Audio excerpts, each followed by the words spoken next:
guys? Welcome back to the Daily Dish. I'm your host, Christian Royston, joined by our two women's basketball reporters.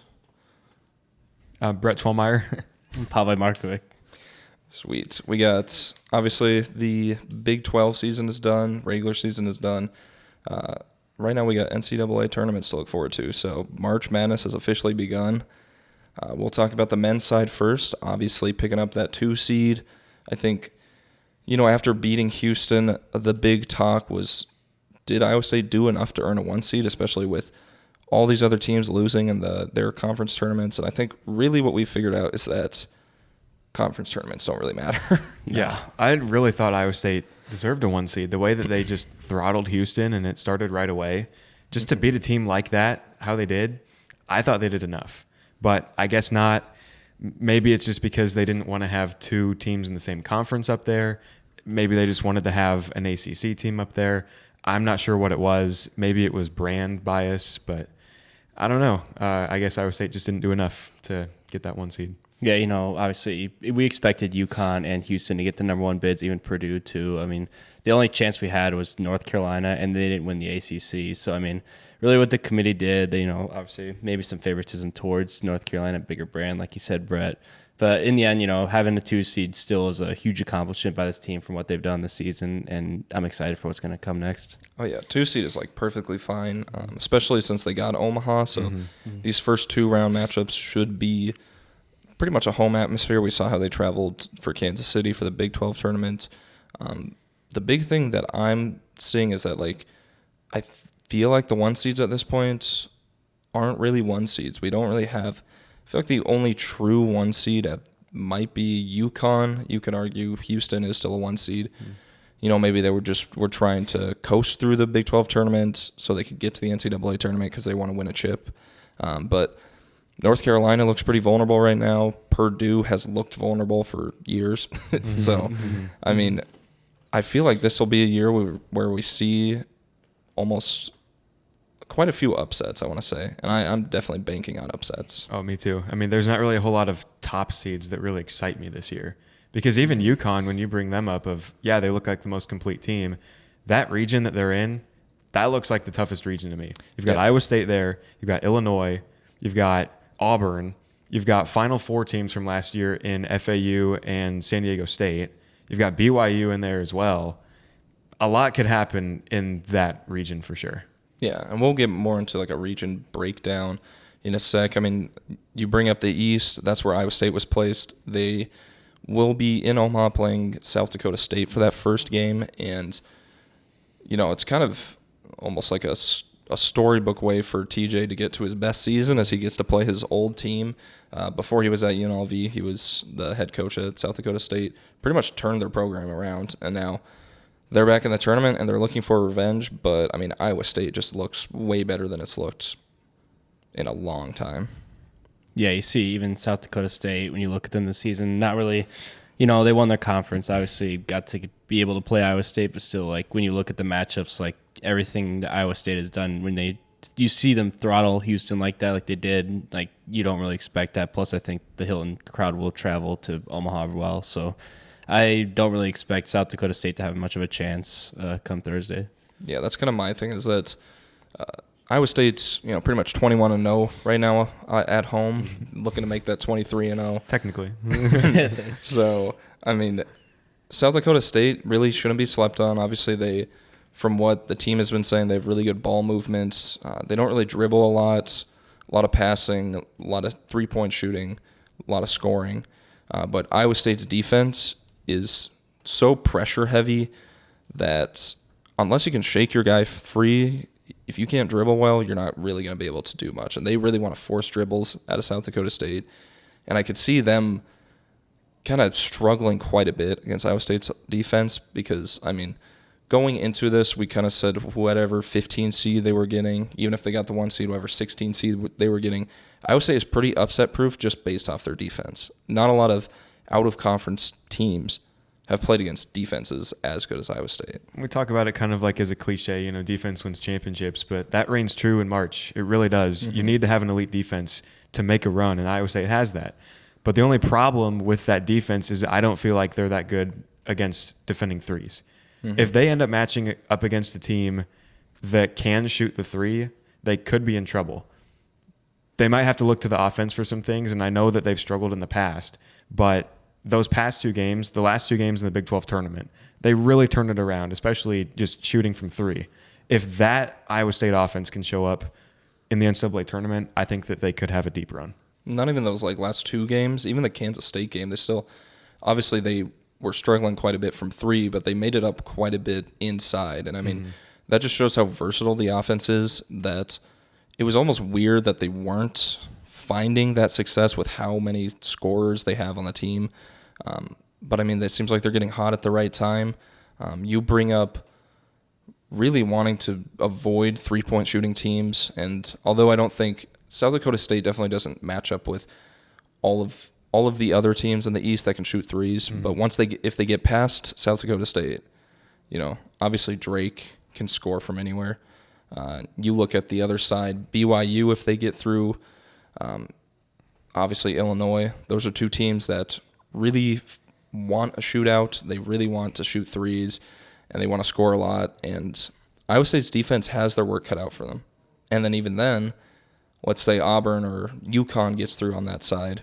Two more very strong offensive teams. I mean, UConn is the number one team when it comes to adjusted offense. So, I mean, just a lot of offense in this region going against the one defensive-based team. So it'll be interesting to see. Yeah, this defense will be tested to its best of its abilities. We'll see how much they can bend even if they do break. Like you said, a lot of offense coming out of this Eastern region, and you really can't take any team not seriously. I mean, because it is March. So, I mean, I think they will be able to do well with their defense, at least early on. But then, like you said, going into it, it will get tougher. So what really just does it in for me, like you guys said, is the offense. Can they sustain that offense they've had over the Big 12 tournament, not like earlier in the season where they kind of struggled, even though they pulled out some wins? So, yeah, I'm looking forward to it. We'll see what happens, I guess.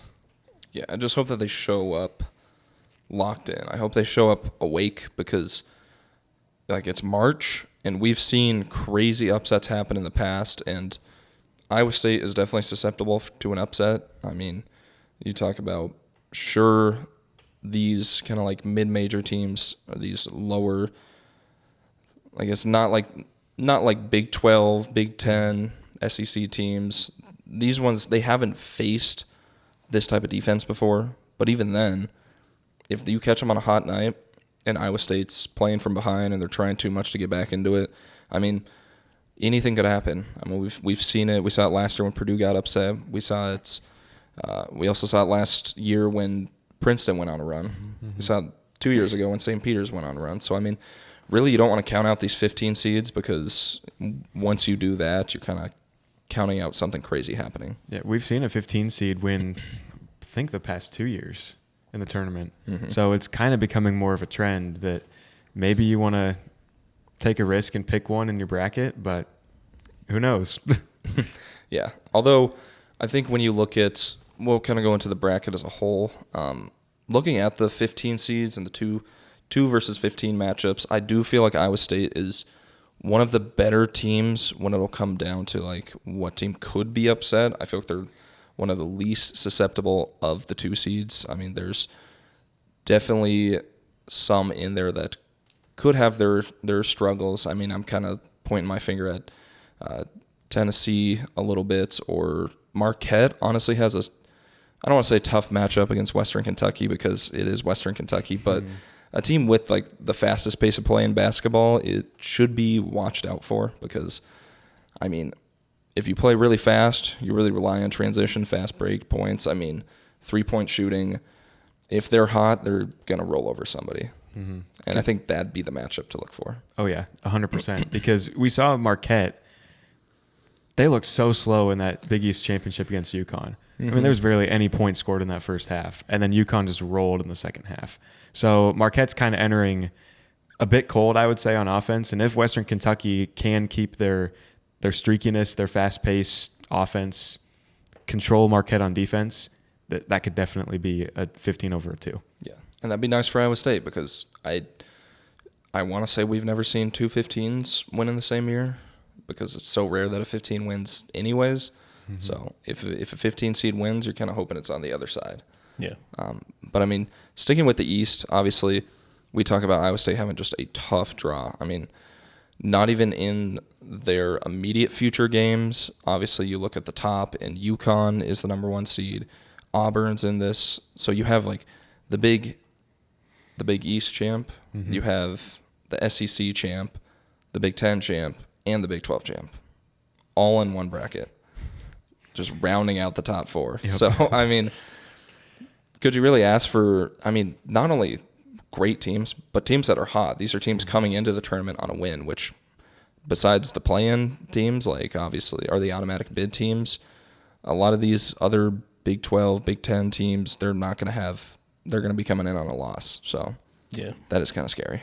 That's what I kind of like about it too. It just raises the competition level. Like, if Iowa State was placed in any other bracket, it would have been different. Obviously, not the tournament champ or something might have happened in their conference, but still, I think this is going to be the most anticipated region in the whole entire tournament, and I'm excited how it's all going to shape out, obviously, and hopefully Iowa State does end up being one of those surprise teams.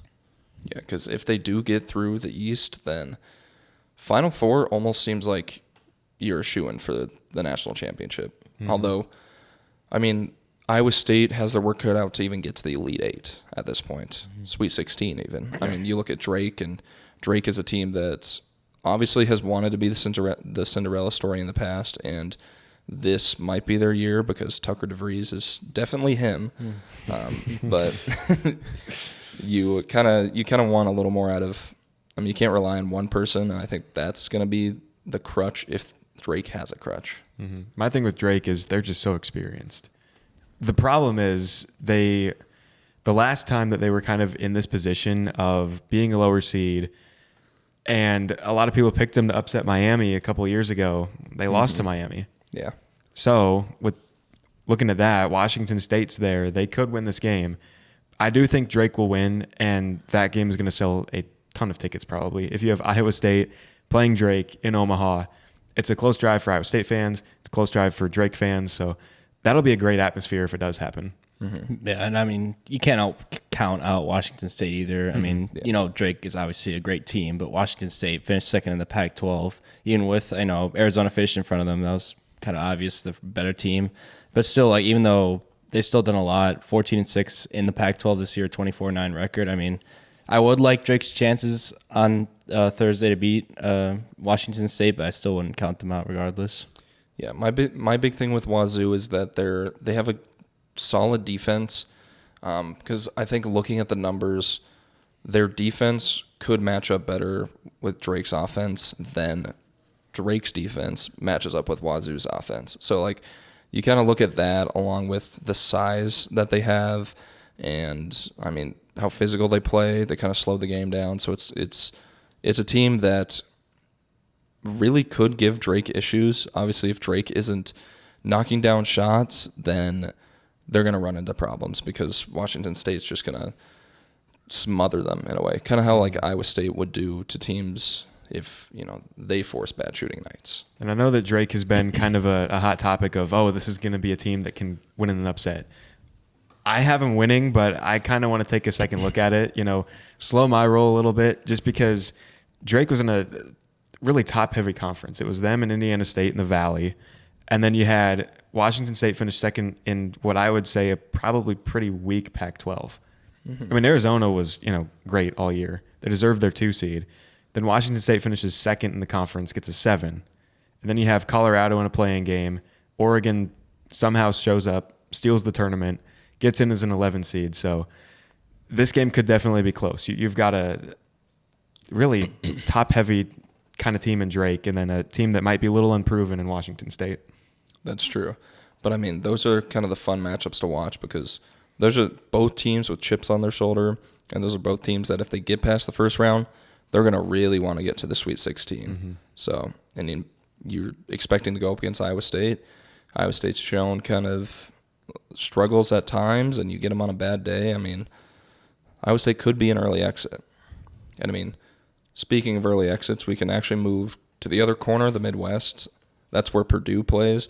And I like that you brought up Oregon, because I think that Oregon-South Carolina matchup is going to be one to watch, because although Oregon hasn't been anything special this year, they're getting hot at the right time.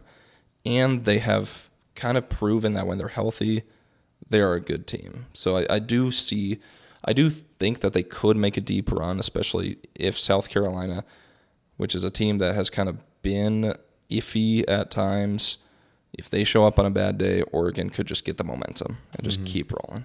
My problem with Oregon, if they do win that game, they definitely could. It'll definitely be a matchup to watch. That's one that I'm really excited for, is that South Carolina-Oregon game.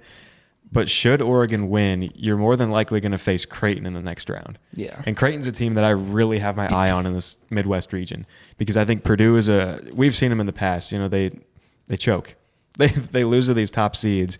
You got Tennessee down in the bottom as your 2 seed. They're probably vulnerable in some aspect. Yeah. I think Creighton could be the team to watch from the Midwest. I do really like Creighton, because that's a team that, I mean, they beat UConn. And I mean, you beat UConn, I'm going to give you props, because, and then not only that, they've beaten Marquette. So it's like this Creighton team is deserving of the 3 seed, maybe even more. And I think Tennessee's in a really tough spot where they are kind of on upset watch at this point, kind of fraud alert, you know, and so is Purdue. So this is a very open region. And I mean, if Creighton can pull through, I mean, they could make it to the Final Four. But it is kind of also dependent on what else plays out in that region. Oh, yeah. Yeah. I'll have to take a look at that side too.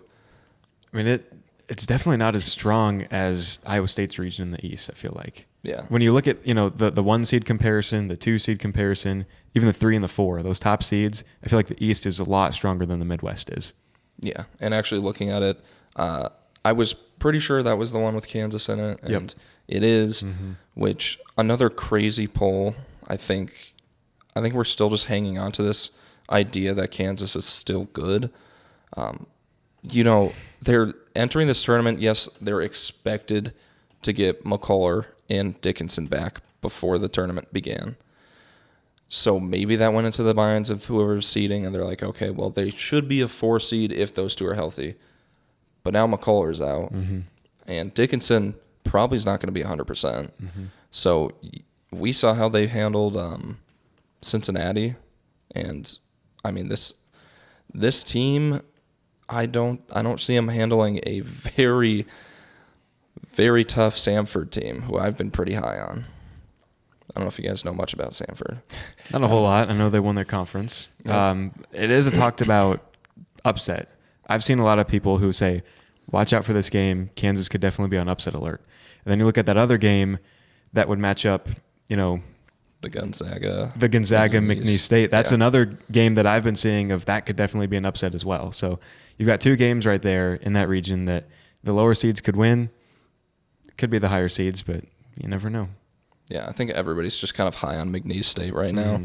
That I almost kind of want to fade them, go Gonzaga, just because Gonzaga, like, yes, isn't as strong as they have been, but they still tend to make a deep run. Just because, I mean, that the coach that they have knows how to make deep tournament runs. So, I mean, I really don't want to bet against Gonzaga, and that's the big reason why I'm iffy on McNeese State. Especially not this year, because Gonzaga was projected to miss the tournament earlier this year. So this could be a team with a big chip on their shoulder to say, hey, we made it here, we deserve to be here, and we're going to prove it by, you know, avoiding this upset, winning in the round of 32, and possibly they could match up with Purdue and take them out of the tournament. Yeah. I mean, even if McNeese somehow pulls off the upset against Gonzaga or Samford, I like either of those teams' chances to make it to the Elite Eight, honestly. I mean, even if Purdue makes it to the Elite Eight or the Sweet 16 against one of those teams, like, I think either of them could easily beat Purdue. Like you've seen, like you talked about, Christian, they've been vulnerable at times, even the past years. They got upset last year. So, I mean,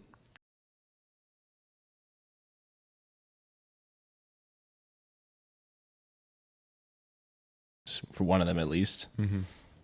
And I do like that you bring up Purdue being on upset watch, because, I mean, not only is Samford, McNeese State really looking for a deep run, possible Elite Eight.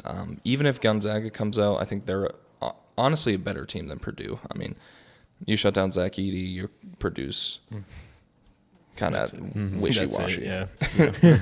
So, I mean, I feel like that region's pretty wide open. Another region that I have my eye on is one that Houston's in, because if Iowa State can make it to the championship and Houston can make it to the championship, I think everybody would love a part 4 of that matchup. I would. Oh, yeah. Easily, yeah, Even though Iowa State throttled Houston last time, still, even in the regular season, each game has gone down to pretty much the wire. I mean, even though they split in the regular season, it was still very entertaining to watch. Big defensive teams go at it and see. It's really just which offensive team gets hot at the right time. We saw last time was Iowa State. Could it be Houston if they do make it to the championship game in Glendale? We'll see if they do even make it there. But, I'd like to think that Iowa State can pull it out once again in front of the biggest crowd that they'll ever face in the championship game if they do make it. Yeah, although Houston would have to make it through their side of the bracket too, and I think obviously Marquette's on that side. And I think Marquette's a team that, although we've kind of said they are on upset watch going through that side for, Western Kentucky is a 15 seed that is probably the most likely 15 seed to take the upset. They'd also have to get through either Florida or Boise State versus Colorado, whichever one gets out of there. Yep. And then, it's just kind of like an uphill battle through the whole way. Yeah, I feel like if Marquette, I don't want to use escape as the word, but if they can beat Western Kentucky, it might be smooth sailing to the Elite Eight for them. Because like you brought up, Florida lost their center, broke his leg, so he's out. Florida probably will lose to whoever wins that playing game between Boise State and Colorado. In my opinion, that's what I think. Yeah. Then you look forward.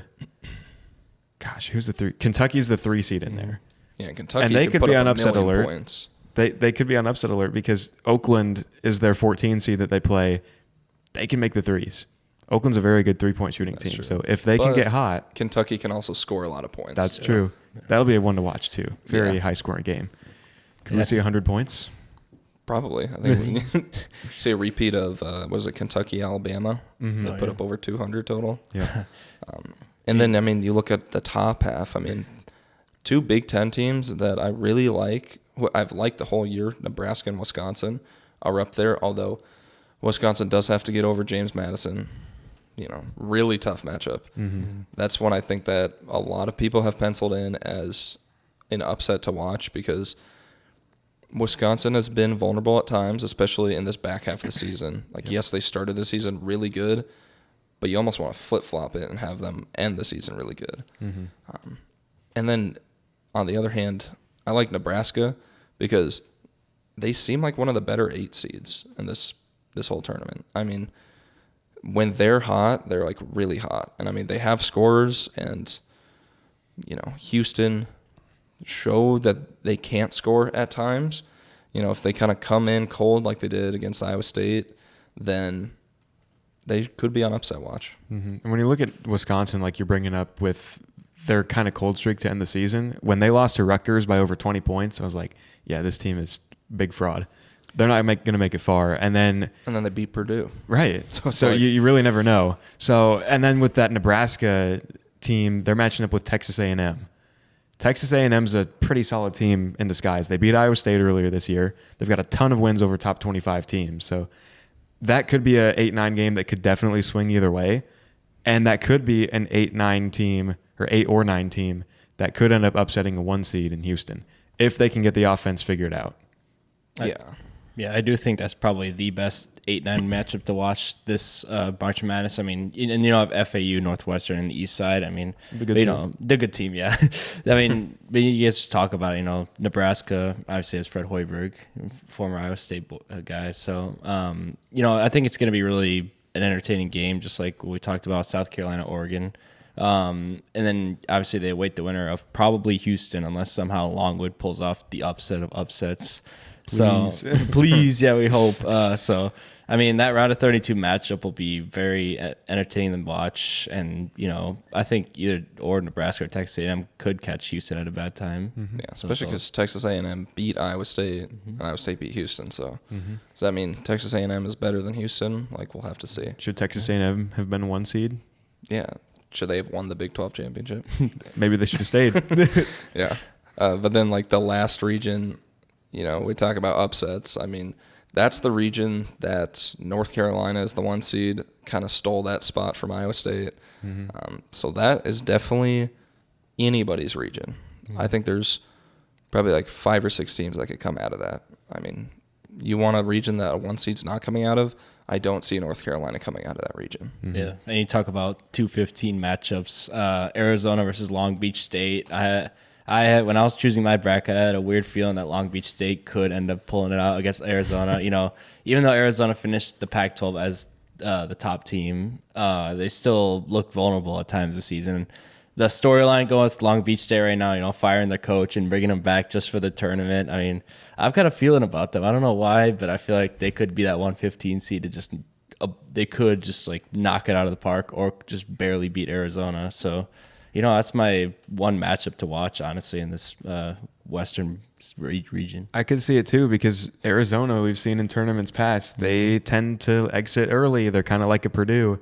Maybe, you know, too high of a seed, lose a random game, miss the Sweet 16. That could definitely happen again. Yeah. Although on paper, they are a team that really has a good chance of winning it all. But on paper doesn't really mean anything because, you know, Purdue was on paper the best team last year. So, yeah, you know, is what it is. I think looking at other matchups, there was one team that I know you're really high on. Oh, yeah. Yep. New Mexico, who I'm actually kind of sold on as well, because that's the team that I have a really good feeling that they're not only going to get past the first round, they're going to make it run. Let me give you the New Mexico picture real quick. So this is a team that finished 6th in the Mountain West. I mean, the Mountain West, this was the most teams that they ever had in a tournament. I think they had 6, if I remember right. 6 Mountain West teams. Could have been 5. Right. 5 or 6, but just a gauntlet of a league. And to run through that tournament the way they did as a 6 seed and take it, make the tournament, they're a team to watch out for. They've got really good guards. They're playing a Clemson team in this first round that has looked really spotty this year. Clemson's just not a really good team entering this tournament. No, and then if you 6 seed somehow. I know. And this is definitely the 11-6 game that I'm very excited for. Then if they win that game, you're going to face off against probably Baylor. Baylor's another team that kind of looks spotty this year. We know that, you know, Iowa State lost to them. Iowa State could have definitely won that game. On the road. I know, whole nother story. But, you know, you escape that, then you're likely going to face off against Arizona. If they get upset, it's probably going to be Dayton or Nevada. If it's Nevada, you know, later on in the Sweet 16, could definitely move them on. And then, like you brought up with North Carolina, maybe not the best 1 seed. So I think the door is wide open for New Mexico to be this team as an 11 seed. We've seen Loyola Chicago as an 11 seed kind of recently, 5-6 years ago, make the Final Four as an 11. I think New Mexico is the team to do it this year. Hearing 5-6 years ago makes me feel old. I remember that team just like yesterday. That was something magical to watch. One of the best runs, Cinderella runs of all time. Easily. But then, I mean, you talk about, I feel like we talk about the East being just stacked. The West, just fraud alert by everybody. I mean, North Carolina's your 1, Arizona is your 2, Baylor somehow is a 3. Bama the 4. Bama the 4, and Bama, we've seen them be spotty this year too. I mean, then you have St. Mary's as the 5. That matchup would be crazy if it happens. St. Mary's and Grand Canyon. Yeah, just And then Clemson is your 6, another team that definitely should not have the 6. And then, like, moving on to Michigan State is in there as a 9. Yeah, the fact that they even made the tournament is beyond me. Yeah, I mean, it's fraud central there. I mean, you really just gotta.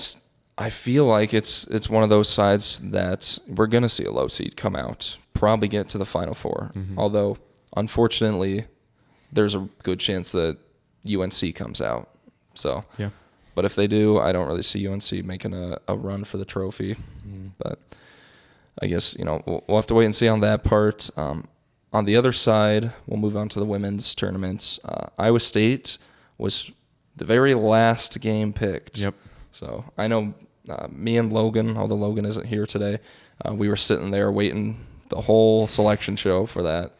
Just bated breath, edge of our seats. And finally, they got picked as a 7 seed to play against Maryland. Yeah, sitting there in Hilton Coliseum, just in the media room, just waiting, and you think, okay, they're probably going to be a 8 or a 9, probably could get the 7 seed, and you think, all right, here's this 1 seed. You know, we've got USC, because they were likely going to play in California. You know, you had USC, Stanford, and UCLA up there as, you know, 1s or 2s. So the odds were that Iowa State was going to play in California. So we're sitting there thinking like, all right, they're going to be right here. And this is like past halfway, you know, through the show. Yeah. Nope. Continue waiting. And then we see, oh, maybe they're going to be, you know, over here or something. And then you see Texas as the final 1 seed. And you're like, did they really get a 7 seed? And they did. Yeah. I mean, honestly, kind of a cool side of the bracket to be on, where Texas is your 1 seed after just losing to Texas, you know, twice. Yeah. But Stanford being the 2 seed is just an insanely bad draw. Yeah. So if they get over Maryland, I don't see a world where they get over Stanford at home. No. Go ahead. So I think they will take down Maryland, but it's going to be kind of a personal matchup, I would say, for Bill Fenley in this one. Maryland's coach used to be Bill's assistant back in the late 90s, so they've got kind of a connection there.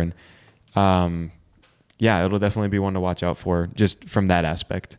Yeah, I mean, like you said, Christian, I really don't see this Iowa State team beating that Stanford team, especially with it being drawn in Stanford. Just, you know, it seems like they're just the writing's on the wall already for that team. I mean, I think they should just give their all this game, you know, really show out just to get that really good confidence, say that you won an NCAA tournament game, unlike before the season where nobody really thought we were going to make the NCAA tournament. So, I mean, against Maryland, who is, you know, not really the greatest of great teams, you know, they earned that 10 seed. So, I mean, I like Iowa State's chances in that game, you know, to continue to feed Audie Crooks, keep utilizing that, and see if Addie Brown has a hot hand in that game, or Hannah Bellinger from the 3. So, you know, I'm excited for what will happen on Friday in Stanford, but after that, I've got some worries. So yeah, the key to this one is really just going to be managing turnovers. And we know that we've said it, you know, time and time again, that this Iowa State team has struggled with turnovers. But you look at every other category, you know, scoring, shooting, rebounding, basically everything. Iowa State outdoes Maryland. So if they can limit these turnovers, I think Iowa State has a very strong chance of winning this game. Yeah, and I mean, even when we look at Maryland, they have 3 scores over 12 points per game. But obviously, I think it could bring some trouble because, you know, Iowa State's usually used to like maybe 1 or 2 big scores. So, I mean, having 3, I think they're all guards too, all trying to get the ball and score will be a tough challenge for them. But I think led by Ariana Jackson, the defensive group should be able to handle them on Friday.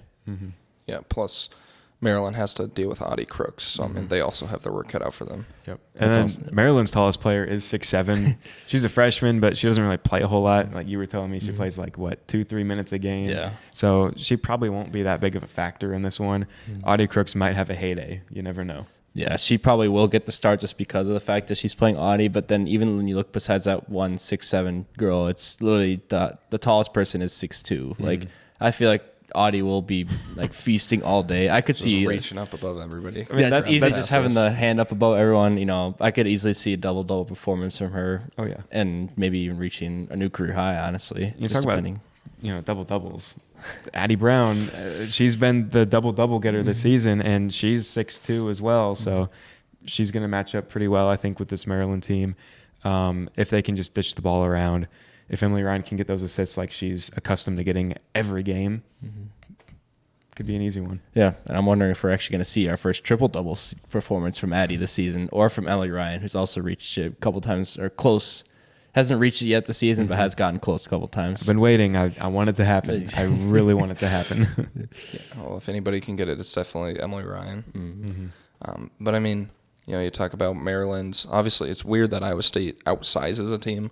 Yeah. But moving on through that side, I mean, Stanford's a 1 seed pretty much. I mean, they're really good, and having them possibly as your second round matchup, that would probably be the win of the century by this young team. I mean, because this team has no experience in the NCAA tournament. Yep.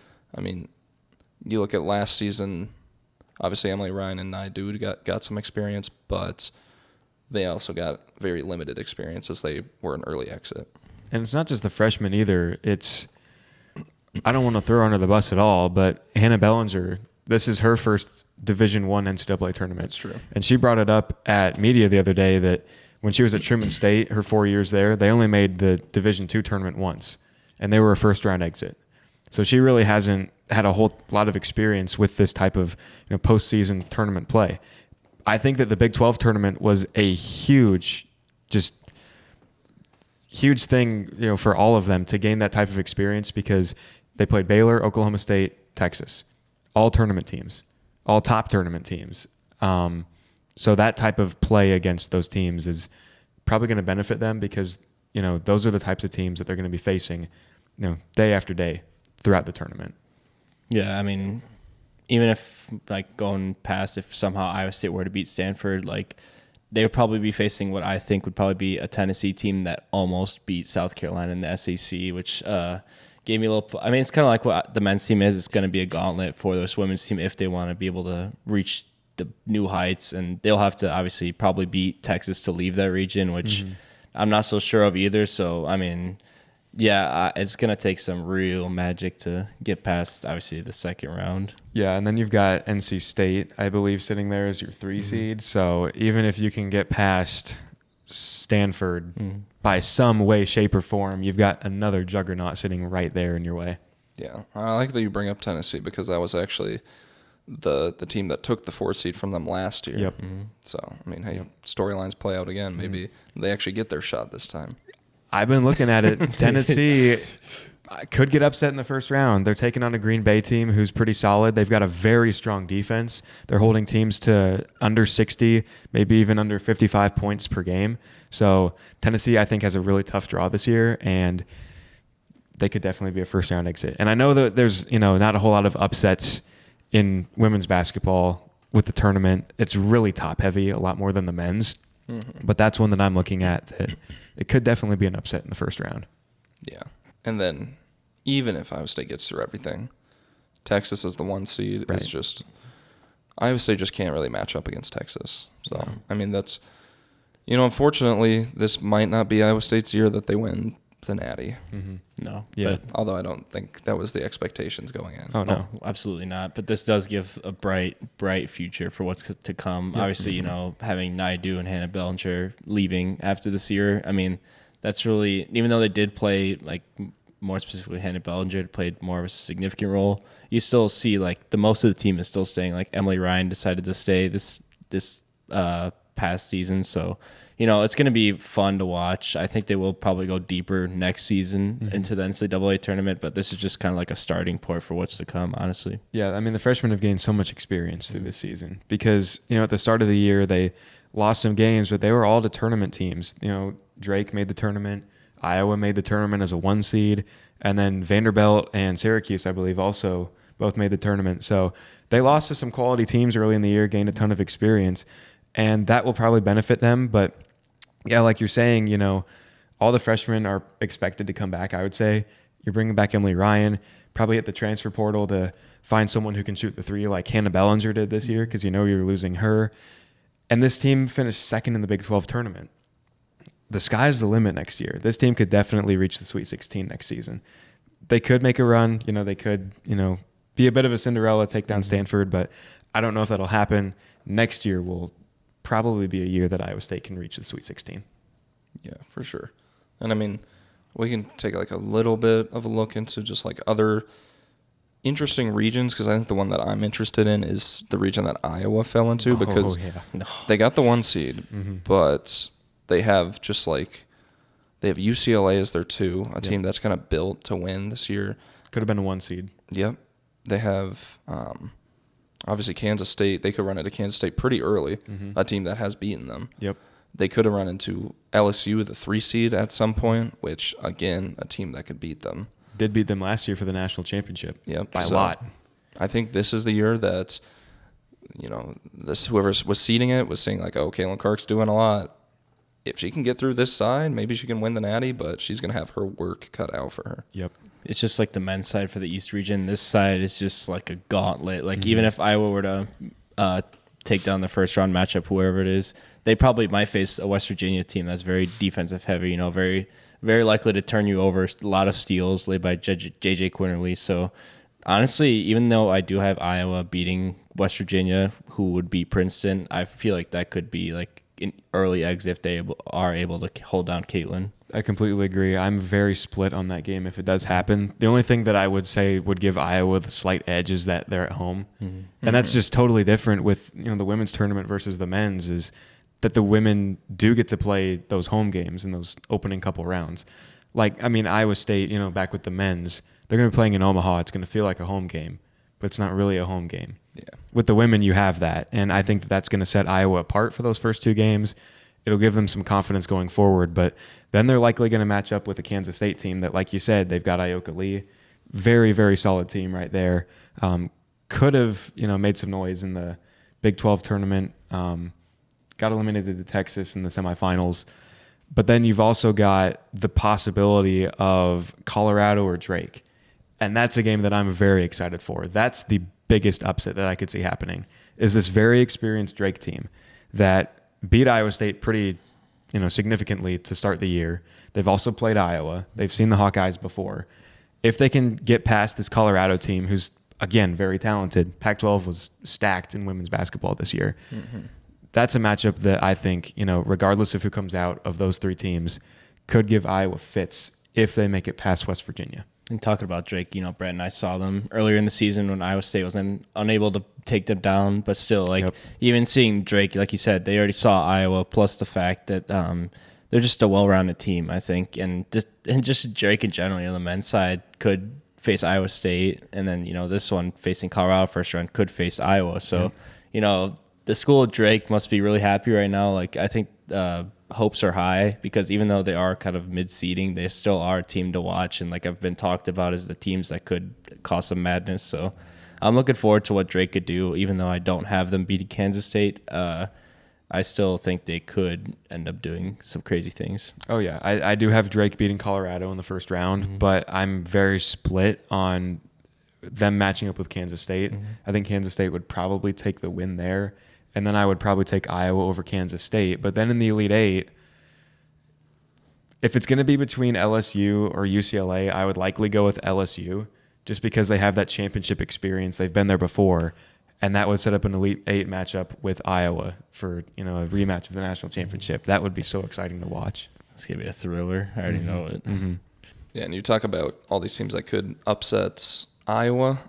On the other side, I see a team that really, I don't see a world that they get upset, and that's South Carolina. I mean, that team is just, I thought they were good last year when I was covering women's basketball. They're even better this year.